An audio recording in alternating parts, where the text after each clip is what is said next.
आज सगळ्यांना impostor syndrome हा आजार आहे. हा आजार मला देखील होता. इम्पोस्टर सिंड्रोम म्हणजे काय माहितीये? तुम्हाला माहितीये की तुम्ही एखादी गोष्ट करू शकतात, तुम्ही ठरवतात देखील की मला ती गोष्ट करायची आहे, पण कुठेतरी मनात भीती येते आपल्याला. ती भीती म्हणजे काय? हे काम मी करू शकतो का? माझ्याकडनं होईल का? नाही झालं तर, नुकसान झालं तर, उलट पडलं तर. तर मित्रांनो, सगळ्यात पहिले व्यवसाय तुमचा इथे सुरू होतो. आज जर तुम्हाला आत्मविश्वास आहे की तुम्ही एखादं काम करू शकतात, व्यवसाय करू शकतात, तर मी तुम्हाला सगळ्यांना आवाहन करतो. पूर्ण जगात आज मी स्वतः लगभग 12 ते 13 कंट्रीज फिरलोय. एक्सपोर्ट इम्पोर्ट सारखा व्यवसाय कुठेच नाहीये.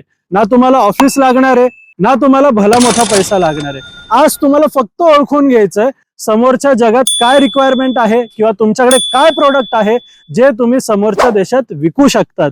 अगदी नाहीच्या बरोबर थोडं जर तुम्ही एक्सपोर्ट इम्पोर्टचं नीट नॉलेज घेताय, समजून घेताय, स्वतः त्याच्यात मेहनत घेतायत आणि काम करतायत, तर ह्याच्यासारखा बिझनेस नाहीये. कारण की लोकांचा सिंपल प्रश्न आहे, सर ह्याच्यात फायदा आहे का? सर ह्याच्यात पैसे आहे का? मग मित्रांनो, मला तुम्ही सांगा, जर ह्याच्यात फायदा नाहीये तर गव्हर्नमेंट का पैसे देतीये?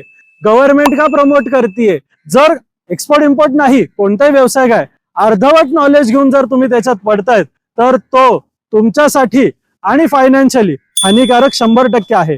मग जर तुम्हाला एक्सपोर्ट इम्पोर्ट करायचं असेल आणि प्रॅक्टिकली आमच्या बरोबर डायरेक्ट काम स्टार्ट करायचं असेल, तर खाली दिलेल्या नंबरवर आजच संपर्क करा आणि तुमची जर्नी आमच्या बरोबर थेट डायरेक्ट सुरू करा.